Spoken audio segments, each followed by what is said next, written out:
So, hello everybody. I know I've got a couple of new subscribers. What I've been working on is the difference between keyboard and mouse and controller.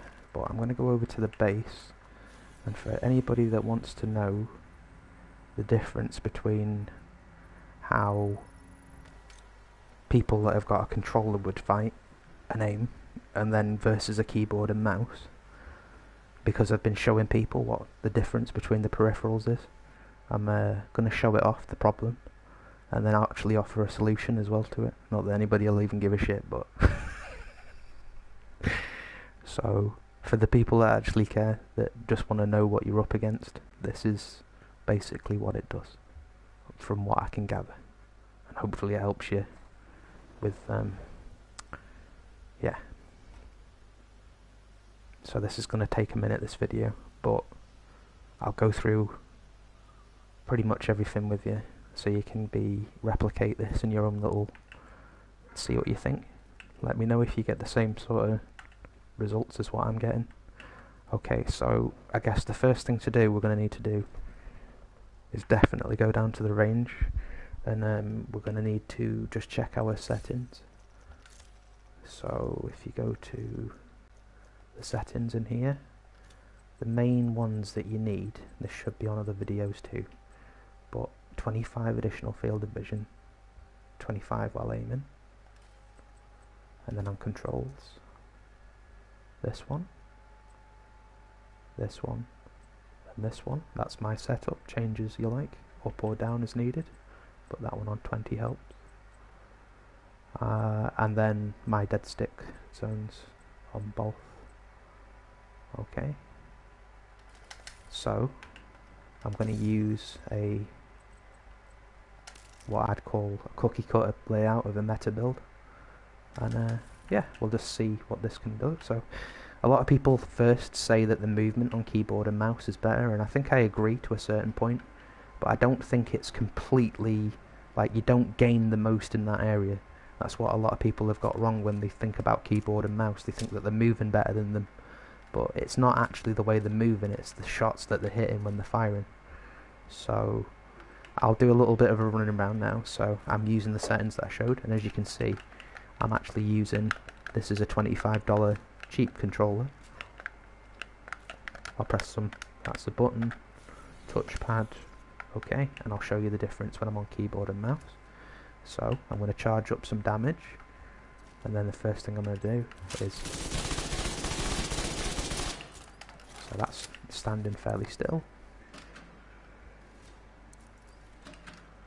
What we'll do is we'll just go over to a named one. We don't want to be able to kill it really, just want to measure DPS. Okay. Right, so moving. Okay. But the moving, if you move the sticks and wobble the camera around, you can do something similar. I mean, they've got to use the same mechanic. I mean, I know they can press the buttons, but there's certain movements that I'll talk about later, maybe in another video, that mainly this, when you move from side to side like that and move your head round, that seems to be a real one that I don't know, I find it harder on keyboard and mouse to do, but easier on controller, so I guess that's what I'm trying to say. So one more magazine here. I'll try my absolute best to drop. Okay, so there was a few shots missed. Right, so now what I'm going to do is I'm going to plug in a keyboard and mouse. That's right, I'm going to plug in a keyboard and mouse. I'm just going to do that. And I also need a cable. I didn't really prep for this, but a couple of people have asked me, so why not? Okay, 2 seconds, guys.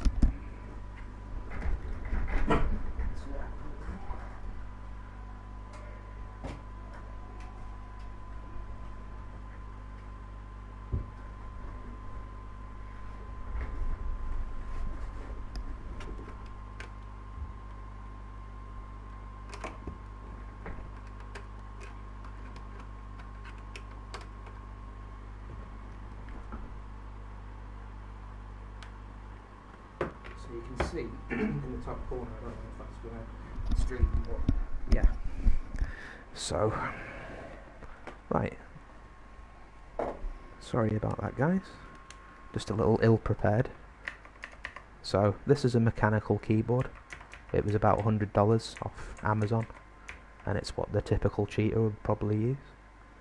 But as far as movement, yeah, there is like one movement that you can do. I don't know if I can do it here, but if they spin the camera like that, when you see them doing that, that's something that you can only really do on keyboard and mouse, I think. Okay, so, because you're tapping the run button, so. But as far as movement, you still can be susceptible to moving the wrong way or pressing the wrong button or doing something wrong. Okay, so. But it's a little cleaner, isn't it? So, yeah, you do gain, of course you gain. But the main thing that you get out of it, and I think is the main point, is when you come out of that aiming and running situation where you're like this, running to dodge damage. So let's just get the other weapon out. Okay. So if I stand still, a lot more of my shots are hitting, and it's easier at the start of the magazine to aim. And I mean, let's be honest, you want the first half of the magazine to hit, not the second more as much. On controller you tend to be, you can shoot and then pull it in the direction okay, but I mean in a gunfight, in those critical seconds that you need to shoot a target, the first few bullets are going to be more crucial on target, so. And that's why they use it, so hopefully by showing you this, not that the devs really give a shit or care, this will help you understand what people are doing when they're just beaming you. So a good thing to look out for, to be sure if somebody is using a keyboard and mouse, is when they come out of the crazy run, when they're just doing all this rubbish and running around, and then when they come out of this run they've got spot on accuracy. That's a typical sign that somebody's using a keyboard and mouse. So yeah, but I did say I had a solution, right? So if I just turn this back off, go back over to controller, my solution is, to the devs, they actually even care, is to, because we've got crossplay now, which is really good, that was a step in the right direction, clap clap, loads of people came back, good job. But why not make it a feature where if you recognise that you're using a keyboard and mouse, you can go and play with people on PC. Don't make it a dirty thing, don't make it bad, like segregate it. And maybe have some lobbies where people do cheat and report what's going on with the cheats. Maybe that might help as well, rather than, you know, just sort of waiting for people to cheat and fix it like 3 months later. Proactively ask cheaters what they're doing, and they'll probably just fucking tell you. Anyway, I'm gonna leave that video for you, but hopefully that explains quite a lot. Alright guys?